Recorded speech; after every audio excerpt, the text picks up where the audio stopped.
Smart Ahmednagar news. 10 December रोजी रिपाई श्रमिक brigade व मानव अधिकार संघटनेचे दिल्ली येथे संमेलन पुणे जागतिक मानव अधिकार दिनाचे औचित्य साधून 10 डिसेंबर रोजी मानव अधिकार व भ्रष्टाचार निवारण संघटन व Republican party of India Athawale श्रमिक ब्रिगेड यांच्या संयुक्त विद्यमाने दिल्ली येथे संमेलन आयोजित करण्यात येणार आहे।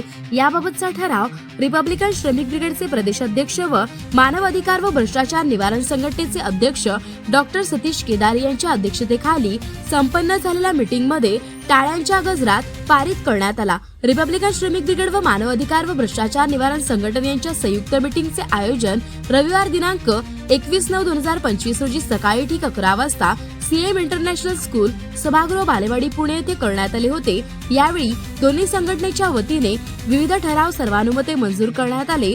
यामध्ये रिपब्लिकन पक्षाचे क्रियाशील सदस्य करणे, 3 ऑक्टोबर रोजी महाड येथे होणाऱ्या रिपब्लिकन पक्षाच्या आंदोलनाला मोठ्या संख्येने उपस्थित राहणे, पक्ष संघटन मजबूत करणे हे ठराव मंजूर करण्यात आले। तर दिल्ली येथे 10 डिसेंबर 2025 रोजी जागतिक मानव अधिकार दिन साजरा करणे, जागतिक मानव अधिकार दिनाचे औचित्य साधून समाजाच्या विविध स्तरात काम करणाऱ्या व्यक्तींना संघटनेच्या वतीने समाजरत्न पुरस्कार देण्याबाबतचा निर्णय सर्वसंमतीने घेण्यात आला।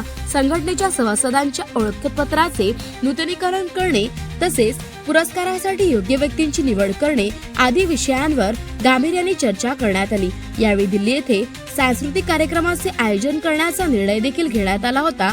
तसेच या मीटिंगला डॉक्टर सतीश केदारी, गणपतराव बालवडकर, ज्येष्ठ सरचिटणीस संदीपान साबळे, प्रदेश सरचिटणीस विष्णुदादा भोसले, प्रदेश कार्याध्यक्ष कुमार ढवळे, संपतराव जाधव, जिल्हाध्यक्ष संतोष नाना डोळस, संघटक सचिव गोविंद जगताप, विलास भाटे, रवींद्र वालदे, पुणे शहर अध्यक्ष किशोर पंडागळे तसेच सुभाष सहजराव, स्टीवन जोसेफ, शकूरभाई शेख, सत्तारभाई शेख, अमर कनोजिया, राणीताई जाधव, संजय जकाते, कविता जकाते, कुमार गोरे, महेश जोशी, प्रशांत जाधव, अंकुश सोनवणे, आशिष भालेराव, विशाल ओव्हळ, सुधीर शेलार, नामदेव नेटके, निलेश आगळे तसेच विशाल पाळेकर, प्रमोद कांबळे, विशाल कांबळे, सोनबा ओव्हळ यांसह विविध पदाधिकारी मोठ्या संख्येने उपस्थित होते।